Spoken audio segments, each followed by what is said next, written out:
is the Page Publishing Book Club. How you doing?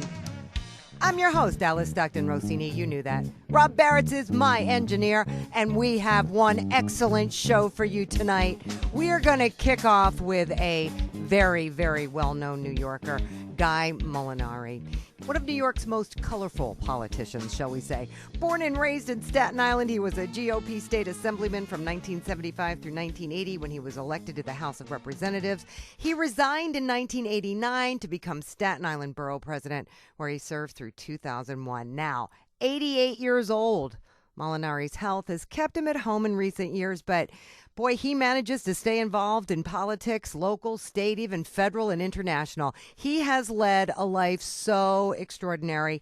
Family and friends finally said to him, "Hey, Guy, why don't you write it down?" And so he did. The name of his book, A Life of Service. What a pleasure it is to speak with you, Mr. Molinari. Where do we begin? Oh, there's so much.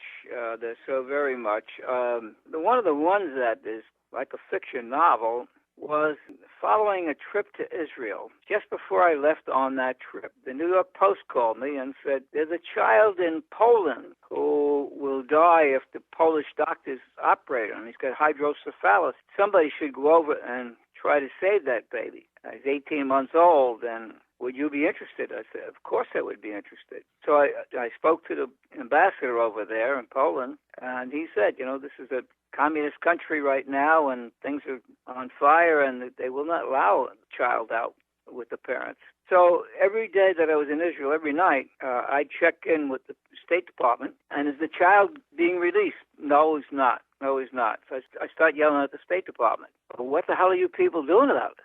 So I had one day left to go in my trip to Israel, and I called the State Department official that was there and said, look, this is crazy. The child's life is at stake. Nobody seems to give a damn. If you don't have news that the child has been released by tomorrow, when I'm scheduled to go home, instead of going home, I'll go to Poland. So the next morning, when I was scheduled to go home, and I meet the lady from the State Department, and she looked at me and she said, Congressman, you are thick. So I get to Vienna and then waiting for the plane to Poland, and some guy comes, a dark suit, and start yelling, Congressman Molinari, and I yelled, here. And I said, oh, this is good. Here he comes with the visa. And he said, you don't have a visa? And I said, no. I said, well, you're going to wind up in jail. Well, that's a chance I'm going to have to take then. And I get on the plane, and I learned that there was a terrorist camp in Warsaw, and I assumed that they were going to that camp. I hop on the plane. Nobody asked me for a visa at that point. And now I land in Warsaw. The fellow asked me for my passport, and I gave him the passport. And he did like they always do. They stamped it and whatever. And he handed it back. And then he said, visa. And I pointed to the passport. I didn't know what to do. I was thinking I got to bluff it out. And I said, I'm a congressman from the United States, and I have a passport and visa combined. So the guy scratched his head, and he looked at it and said, no, not visa, this passport, no visa. And he started yelling. And just at that moment, like a Hollywood script, and it happened to be somebody from the State Department, and he unfurls this very, very fancy-looking document, which was a 24-hour visa. So I said, oh, this is great now. So I go over to meet the ambassador, a very distinguished-looking gentleman, and I said, look, there's a life at stake here. The baby will die if Polish doctors operate on it. So the ambassador said, Mr. Congressman, do your country a favor and go home. This place is ready to go up in smoke. I said, Ambassador, I'm not going home without the baby. Let's establish that fact. Well, I've got two specialists in New York City who will take care of that. The guy walks in, a big burly guy, and he looks at me and said, what the hell's the matter with you? Why are you causing so much problem here? And then he puts his finger to his lips, like motioning quiet. And at the same time, he motions me to follow him. And he continues to curse me out something awful. But I'm following him, and he's heading toward the door. And sure enough, he goes out the door and about a block away. And then he looks at me and says, I'm sorry about all that cursing, but that place is bugged completely. He said, I'd like to try to help you any way I can, but the ambassador wants me to talk to you about going home. So I said, look, I'm not going without the baby. They don't have to give the two parents permission to leave. They could keep one parent here. But I would take the baby by myself if necessary. And the next morning, now the 24-hour visa's up, the ambassador meets with me again and begs me now to leave. And this is creating an international incident. Please, Congressman, leave. And I said, there's a baby's life at stake. I've made arrangements to take the child to a big hospital in New York City, and we can save his life. Then I get a phone call saying, we got an extra 24-hour visa for you. They tell me that the baby's going to come now. So that was great news. So out of nowhere, they just decide one minute you can't touch the baby, you can't see the baby, and now all of a sudden you're going to get the baby. Yep. That's crazy. It was crazy. So when we get to the plane, they were trying to convince me to get on the plane first without the baby. And I assumed if that happened, the baby was not coming home. So I refused to get on the plane first. And then I see the parents coming carrying everything they could. And that was what the communists were saying, that they would never come back. And we finally got the baby. We landed in New York. Wait, did the parents come with you? Yes, they did. And I carried the baby off the plane. That was my claim to fame. Right. I wanted to carry the baby, and it's a symbol of what was happening and what you can do if you care. And my wife became very good friends with the mother, so we saved the baby's life. The baby, Lucas Panuski, was fine, and I was really happy about that. You know what? That's a famous story, though. You're known for a lot of things, and certainly bringing attention to the forgotten borough, quote unquote, closing the Fresh Kills landfill, being a true man of the people. And I think that's your legacy. I have to ask you, though, before I let you go, what do you think about what's going on now? Our political system, the election. It's upside down, that's for sure. So far, so good. His cabinet has some very fine people on it. Okay. So I think that he has a good chance to make something positive for our country. Yeah, I do. I think we'll come out okay. We're a very vibrant country, and we're a country that snaps back every time we're tested. I have a great deal of confidence in our future. Sometimes the country runs by itself, so we're going to be okay. All right. Well, if you say so, I believe it. That is just one story, and there are so many more. Guy Molinari, A Life of Service, thank you so much for being on our show. The title of our next book, it really scared me a little bit, I have to admit. It's called Retribution, They Must All Die. It's written by William McChesney, and this is a man with a real love and understanding of American history, and he really brings it home with this one. Tell us the story, William. Okay, this fellow is a West Point graduate. He graduated from West Point with honors just prior to the Civil War. And he grew up in Buffalo, and his best friend growing up was a black boy. And here in the 1860s, your best friend being black, that wasn't a very good thing. Well, anyhow, his friend went off to a state college in New York to become a minister. And the Civil War took place, but that wasn't the main story. It was the Reparation after the Civil War in the South. And this West Point graduate, by that time, was a decorated colonel, and he was part of the effort in Georgia. Well, anyhow, he invited his best friend and his best friend's family to come down there and be a part of it, and it got him killed by the Ku Klux Klan. And he took this terribly, and he went after the Klan with a vengeance, and one by one he killed each and every one of them. So this is basically what this story's about, and he felt he had every reason to go to war with the Ku Klux Klan. All my stories take place in real time with real history. So everything that my fictional characters did happened at real time in history, at real places, and a lot of the real life characters were actually present and accounted for. You love history, you love reading about history, so this is based on a real historical incident. Yes, I've picked the 19th century because in my opinion, that's just about the most exciting time in our history with regards to the Industrial Revolution and the Civil War and everything we had to come to grips with during that entire century, whereas most of the states even came into existence then. So it's a wonderful time in history, and there were so many things that happened that it's really easy to find something exciting to build a story around. The internet makes it so easy to research. I just think before the internet, you'd have to go to the library and just about live there to try to find your source material. But it's really easy to do your research with the internet. You can actually do it chapter by chapter rather than trying to research a whole book at once. Yeah, and you can refer back if you forget something. You know what I mean? Yes, exactly. And Yeah. I feel like I'm living the story as I write it because I really don't know what's going to happen next. Having the real history and all that documented, then I can build my story in and around that. How long have you been doing this? About 5 years now. We owned a golf course in Indiana and retired from that, but I needed something to do. I wasn't ready to sit on the back porch and watch flowers grow, so I started writing, and it just fell into something that's become real natural for me.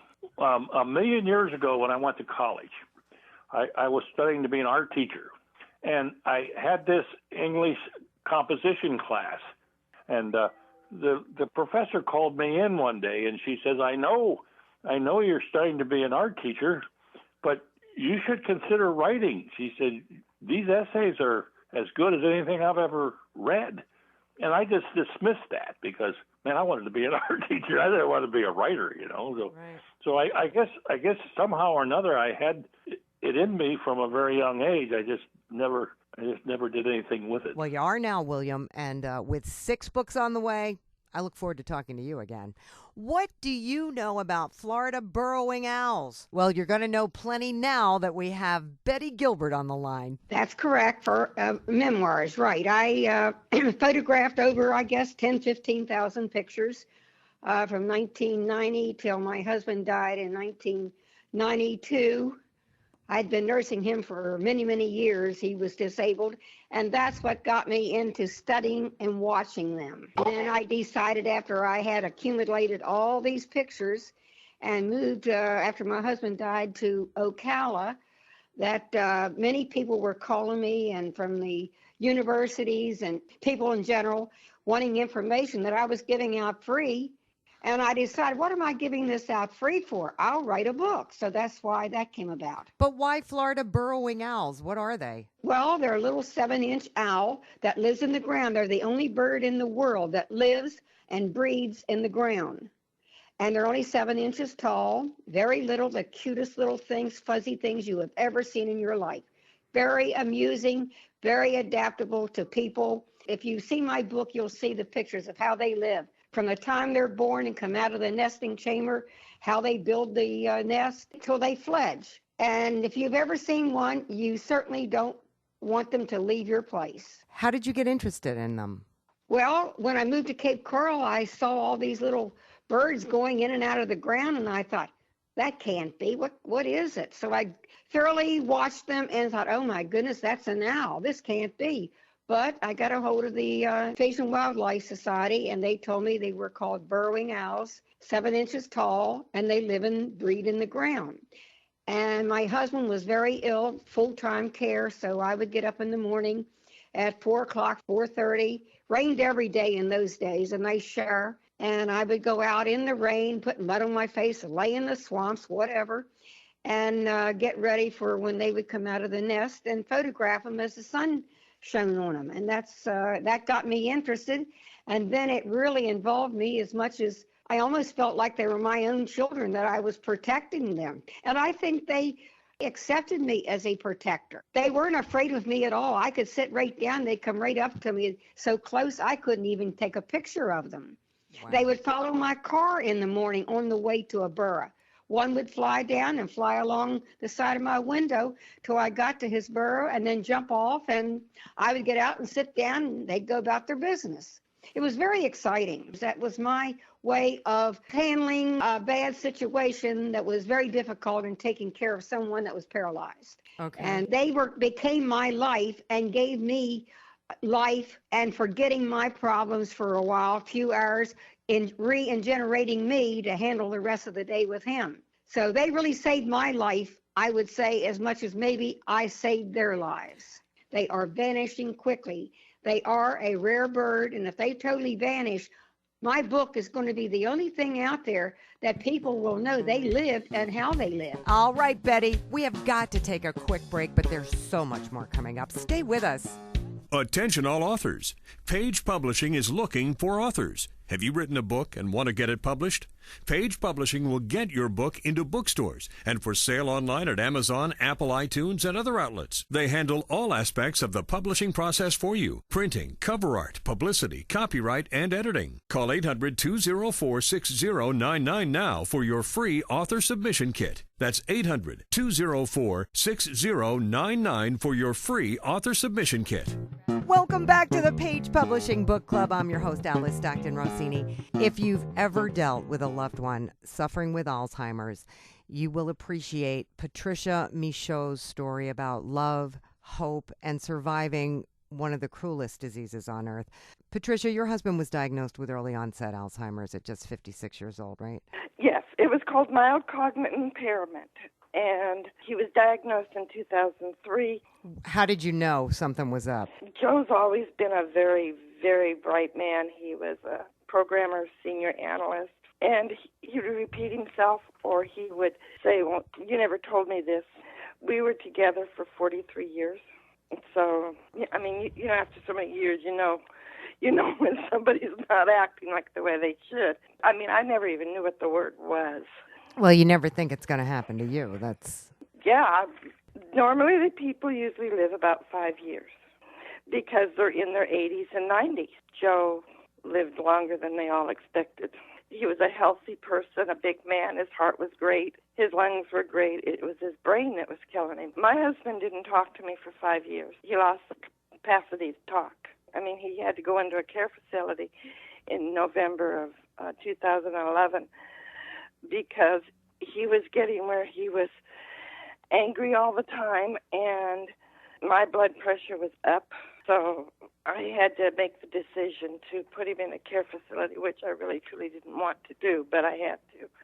And all the books I've ever read try to get you prepared for what's going to happen. I mean, I don't know, mine's a day-to-day. I didn't even think of starting to write in the book. I was writing every day what was going on in my life. It was more of a therapy book for me because, you know, I was only 50 years old when all this started. I am 65 now. And, you know, my husband and I had so many goals. We had so many things going on in our life, and we were so active with so many things. We were ham radio operators. We were fire watch lookouts. So this is your day-to-day, how you got through this day-to-day. Right. Mine just was to cope and see and everything of what happened in the care facility and, you know, and to watch all these different people who had very active lives become nothing. It's so cruel. Oh, it is. It's horrible. And then to watch these viable people become nothing and depend on you to feed them and rub their neck to tell them to swallow and to be dressed and placed in wheelchairs. And it's horrible. And I promised Joe I would be there every single day. And I was. But the point of the book is they may be gone physically and mentally, but they're still there. You can still touch them. You can still, love them for as long as you can. I hear you, Patricia. Thank you so much for sharing your story and how you were able to find comfort in writing. We hear that so many times. Our next author also found healing through writing. Sandra Sulek wrote The Sulek Family, a story of autism and hope. Sandra, you had two boys just over a year apart, and they were both diagnosed with autism. Yes, ma'am.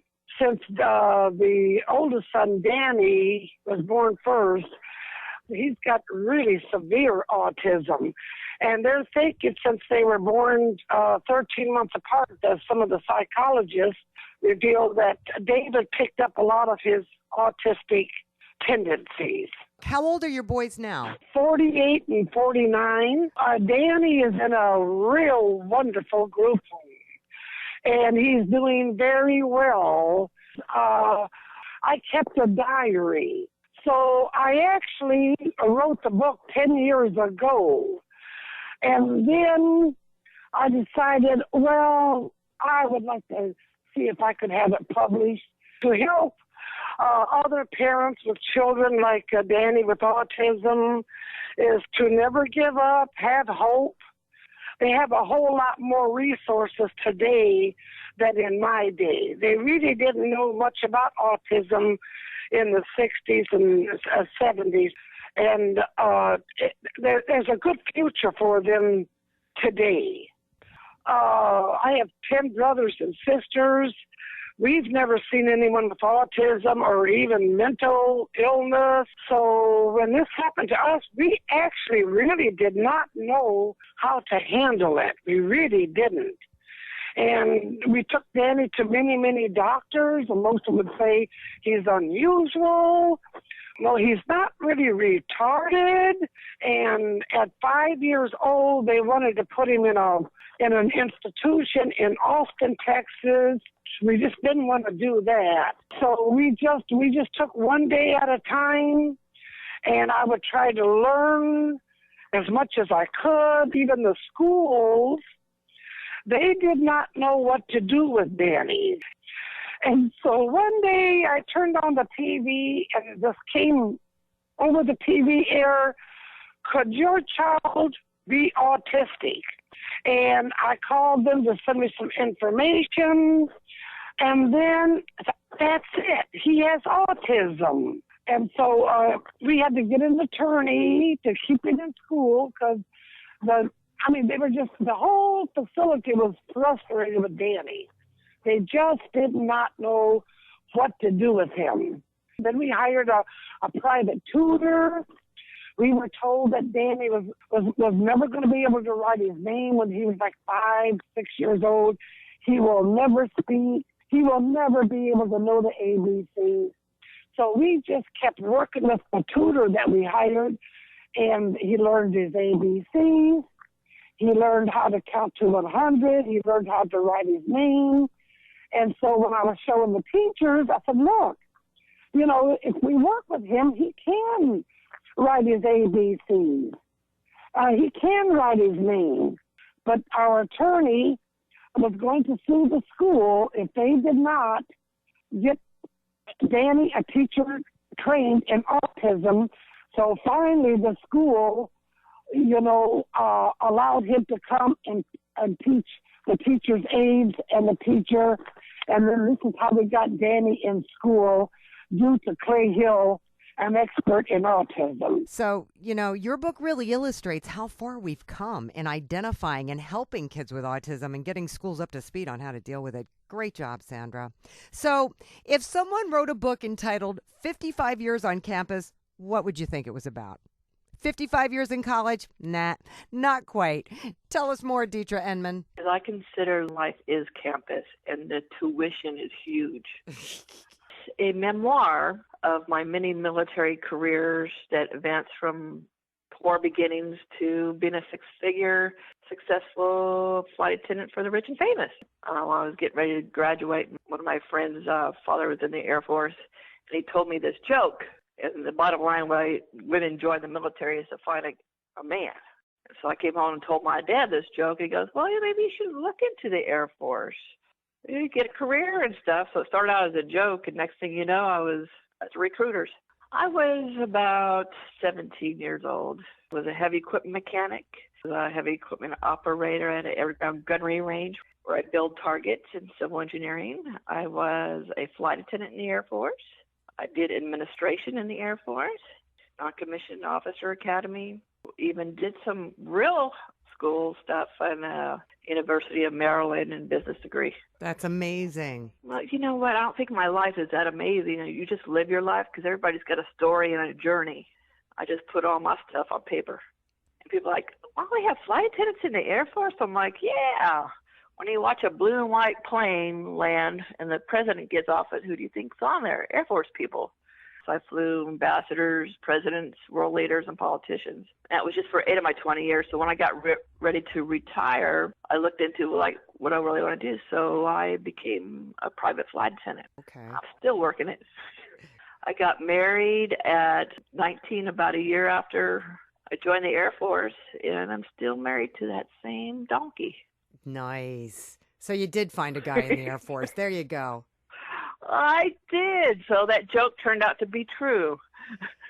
So what's your message? My message is there's nothing that you can't do, because I've done so many different things, from guy jobs to girl jobs, that the only thing in the way is yourself. You're the only one that limits yourself. That is so true. My mom is part of a widows and widowers club. They ask everybody to write a little bit about the jobs that they do. My mom asked me, can you tell me some of them Air Force stories and what you do? So that evolved into when I went to POW Camp Survival School, to everything I did. And I'm like, we should write a book. I'm like, Mom, I don't even read. But periodically throughout the years, I would hook up with an old military buddy. And so I would just send them a copy of that 5-pager. And they're like, oh, you should write a book because you might inspire some, it's like a cool chick flick book. So I thought, well, yeah, I'll go ahead and write. And I didn't go into this trying to make any money or anything like that. I went in this with I hope that people just get a good laugh and learn off my experiences. But I actually watched one of the reviewers read my book portion of it, and I watched them laugh and cry. And I can't even tell you what amazing feeling that was, that the power of writing that I created, I could make somebody feel through what I wrote. That was one of the coolest experiences I'll ever have. Yeah, well, I imagine it's a lot like, reading a poem or singing a song or playing music and watching your audience respond. It's a beautiful thing when you have the power to move people. And we all have that power. It's just a matter of finding out how. So, yes, I'm getting a head shake to the affirmative on that from Rob. So, there you go. Or, is that a head jerk to the door? Rob? Yeah, we're out of time already, but fear not, the year is young. There are many, many, many more authors to come, and you can come back next week and hear some more, or you can download us at 710wor.iheart.com. And whatever you do, enjoy the rest of your weekend.